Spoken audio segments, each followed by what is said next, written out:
흐로니온 박물관 답사를 계획한 것은 이 박물관 디자이너가 알렉산드로 맨디니인 줄 알았기 때문이었습니다. 그래서 답사가 끝날 때까지 알렉산드로 맨디니가 이렇게 다양하게 디자인을 할 수 있었구나 하고 생각했었죠. 이런 나성형 계단의 마감은 제가 알고 있는 알렉산드로 맨디니의 디자인 맞거든요. 그런데 나중에 알고 보니 알렉산드로 맨디니는 중관을, 서관은 필립 스타기, 그리고 동관을 쿠프멜블로가 디자인한 것이더라고요. 어쩐지 이상하더라. 어쨌든 제가 본 박물관 중 세 손가락 안에 들어간 멋진 박물관입니다. 이 놀라운 호라니움 박물관을 소개하는 저는 여러분과 함께 건축의 길을 가는 Cinema C Architecture A Psychoanalysis P 카푸 채널의 앞에입니다. 앞에입니다.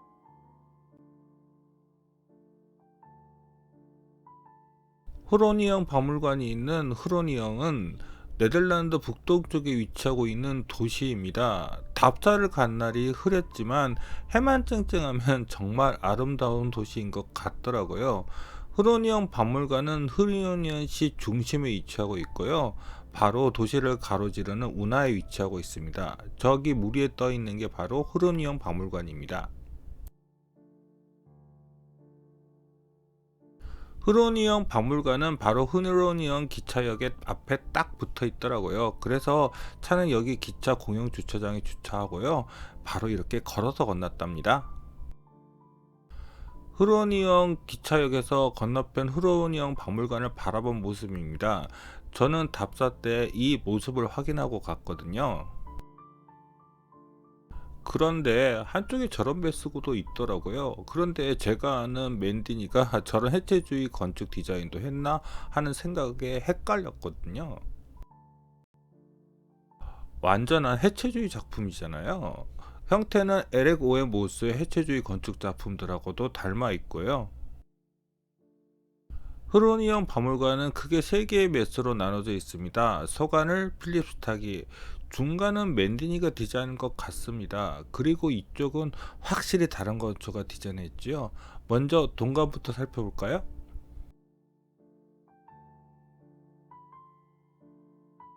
그래서 현장에서 급하게 검색을 해보니 쿠프멜 블로우가 디자인했더라고요. 저는 쿠프멜 블로우의 작품들은 꽤 많이 봤지만 여기에 작품이 있을 줄은 몰랐거든요.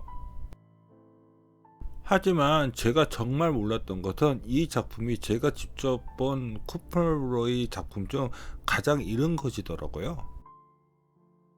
그래서인지 이 흐로니영 박물관 동관의 외형은 정말 쿠프멜 블로우의 초기 해체주의 건축의 형태가 그대로 보여지고 있네요. 하지만 내부까지 그럴까요? 실제로 내부에 들어가시면 여기 1, 2층 부분은 보통의 박물관 내부 공간과 그렇게 다르지 않습니다. 상부만이 초기 해체주의 건축의 특성이 내부 모두 두드러지지요. 평면을 구했으면 건물을 더 자세히 소개시켜 드릴 수 있었을 것 같은데 못 구해서 그냥 이 위성 지도를 가지고 설명을 드리겠습니다. 자, 이제 서관의 외관을 살펴볼까요? 서관은 필립 스탁의 디자인이 맞을 것입니다. 사실 제가 처음 필립 스탁의 작품을 본 것이라 확실하다고 말씀을 드릴 수는 없지만요. 다만 기단부의 재료를 전통적인 재료인 벽돌을 사용하면서도 그와 상이한 상부의 알루미늄 판넬, 그리고 키치적인 장식들은 필립 스탁의 포스트 모더니즘 건축의 특성이 그대로 드러나고 있네요. 이제 중간을 살펴볼 텐데 원래 인테리어와 가구 디자인 작가인 맨디니가 디자인한 게 맞을까요? 그런데 이 외관을 봐서는 그냥 포스트 모더니즘 스타일의 작품 같거든요. 도리어 이 중간의 외관 디자인은 필립 스탁의 디자인이 더 뚜렷하게 보이는데요. 하지만 중간의 컬러 컨셉은 맨디니의 디자인을 연상시키기는 합니다. 그럼 중간의 외관은 스탁이, 그리고 내부 공간은 맨디니가 한 것일까요? 중간은 운하에 떠있는 데크 공간과 연결되어 있어서 이렇게 중간으로 들어갈 수도 있고요. 서관으로도 갈 수 있습니다. 실제로 서관의 저문은 열리지 않습니다. 비상시는 모르겠지만요. 저쪽은 후로니언 역에서 운하를 건너오는 브릿지 부분이고요. 여기가 바로 중간의 정문 입구입니다. 후로니언 박물관의 정문이 바로 여기 있지요. 정문 입구 브릿지에서 아래를 내려다 본 것입니다. 운하의 가운데 데크 공간은 그냥 물 위에 떠 있는 것이 아니라 바로 이렇게 수변에 접해 있는 내부 공간이 있습니다. 제가 답사를 갔을 때는 뮤지션인 롤링스톤스 특별전을 하고 있었습니다. 이게 바로 전시의 상징적으로 롤링스톤스를 상징하는 로고라고 합니다. 데크는 운하를 건너서 그 건너편으로 연결되어 있습니다. 여기 운하에서도 한번 배를 타고 다니고 싶네요.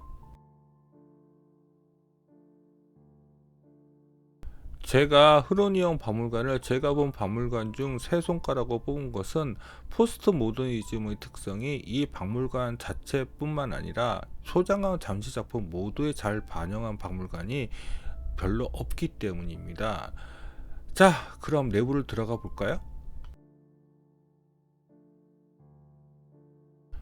박물관은 아까 전 말씀드린 것처럼 이쪽 중간으로 해서 내부로 입장해야 합니다. 아까 전 보여드렸죠? 박물관 정문이요. 이 정문 입구에서 유심히 보셔야 할 것은 저 입구 부분의 패턴입니다. 여기가 바로 박물관 입구 내부입니다.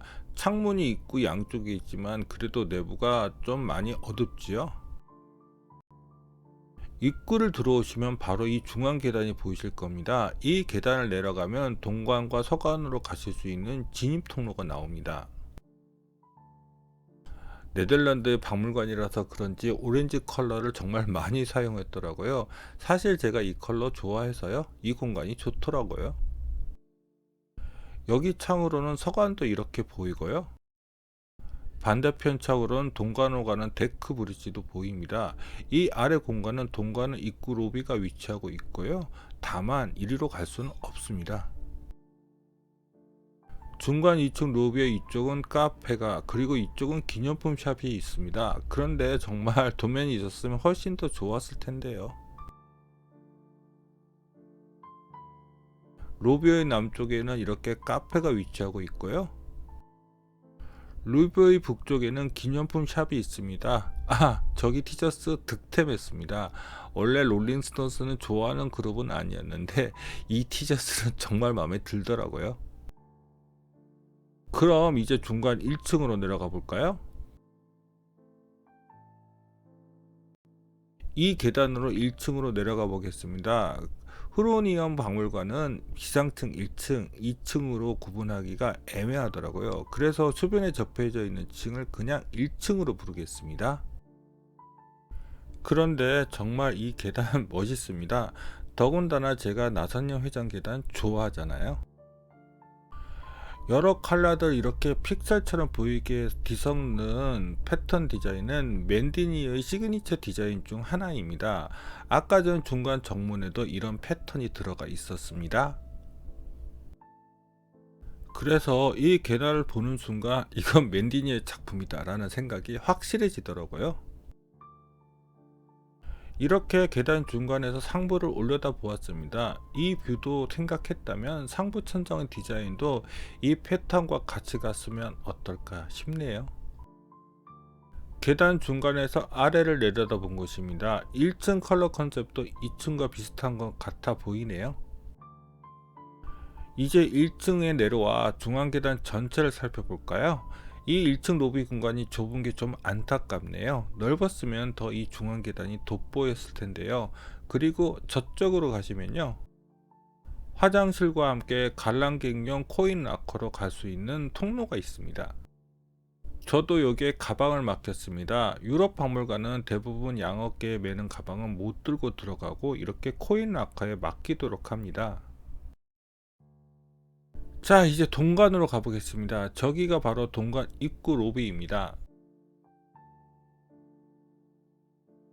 동관은 흐로니언 뮤지엄의 특별 전시장이라고 할 수 있습니다. 그래서인지 여기 입구는 서관에 비해서 확실하게 인지할 수 있도록 입구 디자인이 되어 있네요.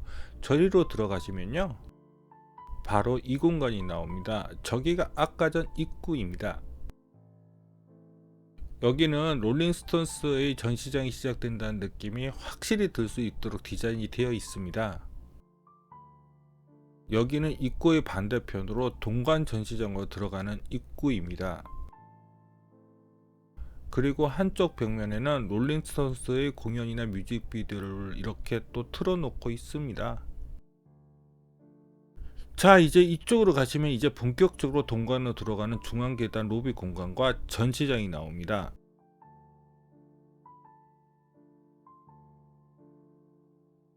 여기가 동관 전시장 로비 공간입니다. 이 로비 공간이 중앙 계단 때문에 공간이 좀 좁게 느껴집니다.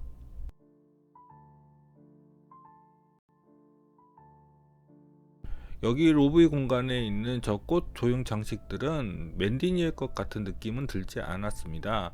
왠지 맨디니는 불투명 재료를 잘 쓰는 것 같지 않아서요. 그리고 이 컬러, 오렌지 레드의 컬러는 네덜란드의 색깔이지요. 제 생각에는 다른 이의 조형 장식 같습니다.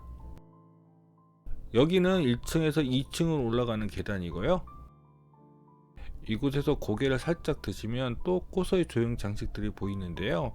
조금 더 많이 꽃 장식을 설치했으면 어떨까 싶으네요.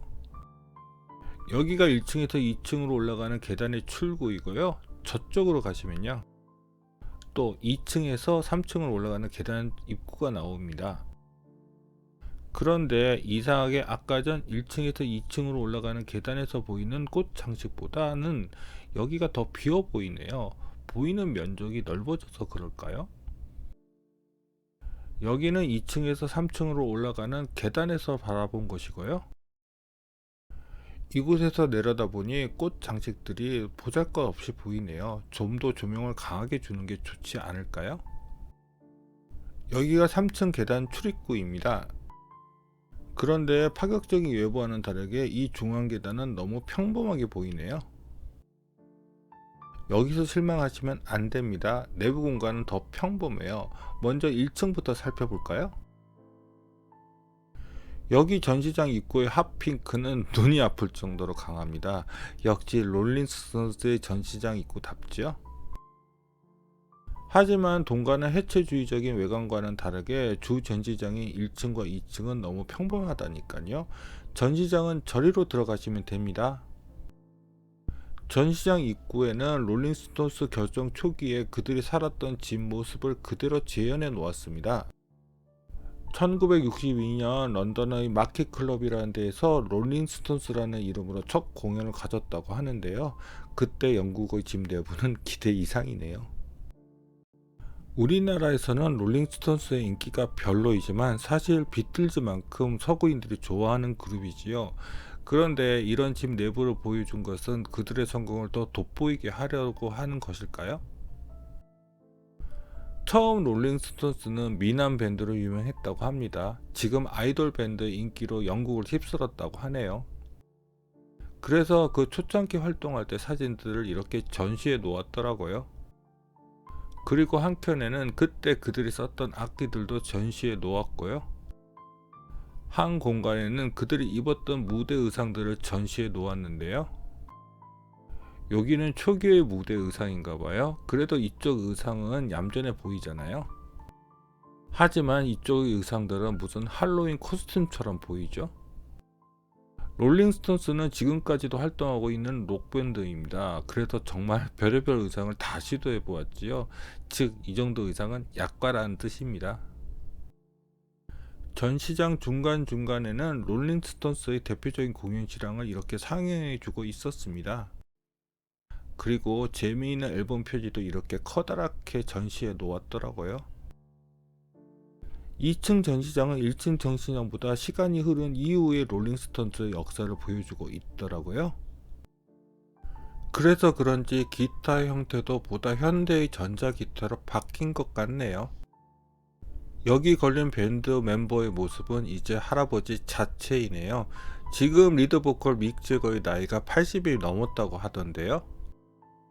여기에는 그들이 작업을 한 스튜디오 자체를 이렇게 재현해 놓았더라고요.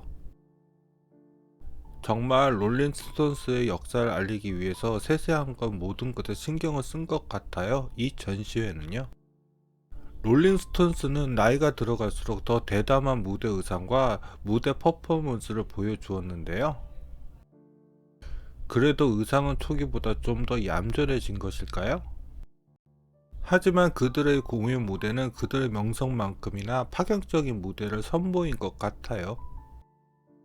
이 무대 컨셉 모델은 쿠피멜 블로우가 디자인한 흐로니움 박물관 동관을 디자인하고도 일맥상통하는 것 같아 보이네요. 여기에는 또 투어 포스터까지 이렇게 모아서 전시해 놓았네요. 그런데 무슨 SF 영화 포스터 같아 보여요. 이쪽에는 특별한 무대 의상과 무대 영상을 콜라보 해 놓았는데요. 무슨 악마 숭배 밴드 같은 분위기인데요. 3층 전시장은 마치 실제로 롤링스톤스의 공연 무대를 직접 보는 것 같도록 멀티미디어 전시장을 구성해 놓았습니다. 정말 그렇죠. 여기에 흐르는 노래는 롤링스톤스의 페인트 인 블랙입니다. 저는 이 노래를 예전 미국 드라마 머나먼 정글의 주제가로 제일 먼저 들었습니다. 저 위에 보이는 지붕이 바로 동관의 상부 지붕입니다. 이 혓바닥 로고는 스티키 핑거라는 앨범 발매 시부터 사용한 로고 디자인이라고 합니다. 영국 디자이너인 존 파시의 작품이라네요. 인도 신화의 칼리 여신에서 아이디어를 얻었다고 합니다. 3층 전시장을 나오시면 이제 3층 상부의 지붕 전체가 또렷하게 보이는 공간이 나옵니다. 여기에는 마치 공연장을 연상시키는 저런 공연 무대 장비 가방들까지도 이렇게 늘어 놓았더라고요. 여기서는 운하도 내려다 보이고 이렇게 전체 지붕 구조까지 훑어볼 수 있네요. 그런데 저 튀어나온 것은 브릿지인가요? 아니면 사다리인가요? 아니면 지붕 구조체인가요? 정말 모르겠네요. 그래서 해체주의 건축인가? 저기 걸려져 있는 것은 계단인가요? 사다리인가요? 제일 중요한 것은 실제로 기능하는 수직 동선인가요? 구조상으로는 저 사다리를 사용해야지만 저 위로 올라갈 수 있을 것 같은데요. 정말 궁금하네요. 저 위로 올라가면 또 여기저기로 움직일 수 있는 연결 통로가 있는 것 같은데요. 이 공간에서 바로 운하로 내려갈 수 있는 저런 외부 계단도 있고요. 저기 내려가서 저 공간 끝에 한번 올라서고 싶네요. 그런데 저 브릿지에 서 있으면 많이 흔들리겠지요. 여기까지가 흐로니움 박물관 동관에 대한 소개였습니다. 자, 이제 중간 1층 공간을 살펴볼까요? 다시 중간의 중앙 계단으로 가봅시다. 중간 1층 로비에서 저쪽으로 가시면 됩니다. 바로 여기가 중간 1층 중앙 로비로 가는 통로입니다. 여기서 이 양쪽의 창을 내다 보시면요, 이렇게 중간과 이어진 데크의 하부 1층 사이의 운하 공간이 보입니다. 저기 보이는 창들은 중간의 다른 데크 전시장 공간의 창들이고요. 그런데 여기 녹조 현상은 해결하지 못하는가 보군요. 그리고 여기서 고개를 드시면요, 중간 입구의 메스가 이렇게 보입니다. 그런데 이상하게 잠수함에서 나와 위를 보는 기분이 드네요. 자, 제가 아까 전 지나왔던 중간 복도는 여기이고요. 이쪽으로 가시면 중간 1층 로비가 나옵니다. 여기 중간 1층 전시장 로비는 티파니 청색이 주색으로 공간이 이루어져 있네요. 저는 티파니 보석 전시하고 있는 줄 알았습니다. 중간 1층 로비에서 이쪽으로 가시면 잠 라운지가 나옵니다. 여기가 중간 1층 로비에서 잠 라운지로 들어가는 입구입니다. 잠 라운지를 들어가시면 이렇게 입구에 수도꼭지가 전시되어 있습니다. 그리고 여기 안쪽에는 이렇게 테이블들이 배치되어 있습니다. 이 수도꼭지의 용도가 정확히는 뭔지는 모르겠습니다만, 이렇게 거울방으로 이 입구를 디자인한 것을 보면 뭔가 큰 의미가 있는 전시물이겠지요? 잠 라운지 내부 가구들 배치는 일종의 화상 회의실처럼 배치되어 있습니다. 그런데 내부 인면이라든지 장식은 아르누보를 연상시키는 그런 디자인들이네요. 특히 커튼처럼 보이게 만든 장식은 재미있네요. 그리고 내부 가운데 있는 기둥은 항구 창고에 들어가는 그런 디자인을 하고 있네요. 전체적으로 잠 라운지의 디자인은 약간 뒤죽박죽인 것 같습니다. 잠 라운지 반대편에는 아틀리에 앤 인포 센터가 있습니다. 아틀리에 앤 인포 센터 입구에는 두상 하나가 있고 더 안쪽에는 큰 도자기 하나가 떡하니 버티고 있습니다. 아틀리에 앤 인포 센터 입구에서 로비 쪽을 바라보았습니다. 로비의 타원형 공간이 뚜렷하게 보이네요. 그런데 왜 갑자기 여기서 도자기가 튀어나온 것인지는 모르겠네요. 도자기 형태는 중국의 장식용 도자기 모습이지만 표면의 패턴들은 현대 작가의 것으로 보입니다. 아틀리에 앤 인포 센터의 전체 내부 인테리어 장식의 컨셉도 도자기가 메인 테마인 것 같습니다. 창가에 배치되어 있는 저 도자기 형태는 입구의 큰 도자기 형태와 유사하고요. 그래서 그런지 저 의자 컨셉도 도자기에서 나온 것 같네요. 그런데 정적인 벽 디자인과 다르게 아틀리에 앤 인포 센터의 중앙에 배치된 가구는 너무 비선형의 가구인 것 같네요. 여기에는 검색을 할 수 있는 모니터 비슷한 게 이렇게 있긴 한데 사용해 보지는 않았습니다. 아하, 여기 천장 디자인 재미있더라고요. 처음에는 여기에 웬 돔 천장이 있는가 했는데 거울로 마감을 해서 얼핏 보면 원형의 돔이 있는 것처럼 보이도록 만들었습니다. 이제 중간을 다 살펴보았으니 서관으로 가보겠습니다. 서관으로 가는 복도는 이것입니다. 바로 이 복도입니다. 그냥 보통의 복도인 것 같은데 이게 운하 수면이랑 딱 붙어 있으니 여기를 지나가면 약간 무리를 걸어가는 듯한 느낌이 듭니다. 그렇지요? 저기 사이로 보이는 것이 흐로니언 역이고 벽도로 마감된 것이 바로 서관입니다. 흐로니언역 앞 광장은 저기 보이는 것처럼 중앙에서 좌우로 갈수록 경사지게 만들어서 그 아래 공간을 활용하고 있습니다. 그것도 굉장히 특이했었는데요. 자, 저 건물이 바로 서관입니다. 제가 짐작한 대로 필립 스탁이 디자인한 게 맞을 것입니다. 그러고 보니 저 은빛 원형의 메스 위에도 항아리 모양의 장식들이 가지런하게 붙어 있네요. 흐로니언 지역이 네덜란드에도 유명한 도자기 산업 지역이라서 그런 것일까요? 자, 이제 본격적으로 서관을 한번 살펴볼까요? 원래는 2층부터 보았는데 소개는 1층부터 하겠습니다. 여기가 서관 1층 전시장 입구입니다. 여기 박물관 전시 동선은 전시실의 동선이 따로 있지 않고 방들이 그냥 연속적으로 연결되어 있습니다. 그런데 여기 전시된 작품들은 동관화의 분위기가 완전히 달라서 좀 당황했습니다. 이런 바로크풍의 그림들도 전시되어 있기도 하고요. 이처럼 키치스러운 현대 미술 작품들도 전시되어 있습니다. 그렇죠? 정말 박물관 컨텐츠가 너무 다양해서요. 뭐 그래도 작품들 간격이 충분히 있어서 관람하기는 좋았습니다. 그리고 1900년도 초기의 모더니즘 미술처럼 보이는 작품들도 전시되어 있었습니다. 하지만 제가 이 박물관에서 제일 기대했던 것은 바로 알렉산드로 맨디니의 작품들이었지요. 여기에 다 몰려 있더라고요. 알렉산드로 맨디니는 예술가라기보다는 디자이너지요. 그래서 여기 전시된 작품이 이렇게 전시를 위해서 만든 것은 아닐 것입니다. 하지만 이런 작품들을 집에다가 가져다 놓으면 은근히 포스트 모더니즘 예술 작품 하나를 집에다 둔 것 같은 느낌이 들지 않을까요? 이 거울 전시도 원래 이렇게 의도한 것이겠지요. 거울에 반사된 빛이 바닥에 저런 패턴을 만들도록 조명을 계획한 것이겠지요. 알렉산드로 맨디니는 이탈리아 출신의 디자이너입니다. 이탈리아 출신 디자이너든 건축가든 간에 원래 자신들의 고대 로마와 르네상스의 유산 때문이지 포스트 모더니즘 디자인에 모두들 탁월한 것 같아요. 그리고 한쪽에는 이렇게 넓게 알렉산드로 맨디니의 작품들을 소개하고 있습니다. 그런데 저기 계단과 출구가 있지요. 저기를 올라가 보았습니다. 이렇게 서쪽 끝으로 나갈 수 있는 출구인데 안타깝게도 잠겨 있더라고요. 열려져 있었으면 더 좋았을 텐데요.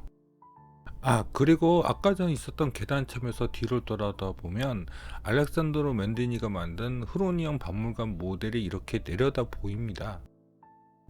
캐리어를 펼쳐놓은 내부에 올려져 있는 이 작품은 정말 포스트 모더니즘의 향기가 물씬 묻어나는 그런 모델이지요. 그러면서도 약간 해체주의 느낌도 나고요. 서관 1층에는 또 이렇게 전통적인 유럽 미술관의 전시 방법으로 전시된 공간도 있습니다. 그리고 저기로 가시면요, 이렇게 은 제품들을 산더미 쌓아놓고 전시해 놓았더라고요. 가끔 유럽의 왕궁을 가면 볼 수 있는 그런 모습인데요. 자, 그럼 이제 서관 2층으로 올라가 볼까요? 바로 2층으로 올라가는 계단은 입구입니다. 저쪽에 계단이 하나 더 보이시죠? 바로 이 계단이 2층 전시장으로 올라가는 메인 계단이고요. 메인 계단을 올라가서 아래를 내려다 본 것입니다. 저기 아래 보이는 계단이 아까 전 처음에 보여드렸던 계단 입구입니다. 그런데 여기 2층 전시 디자인은 제가 평생 처음 본 것이라서 많이 당황했습니다. 여기는 커튼으로 전시 공간을 다 나눠 놓았더라고요. 2층 전시는 오스트라 빈에 있는 림펜부르크 궁전의 유물들과 그의 영감을 받은 그런 작품들을 전시하는 것 같아 보였습니다. 그런데 넓지도 않은 전시장이 다 커튼으로 가려져서 전체 전시 유물들이 어떤 것인지 한눈에 들어오지 않더라고요.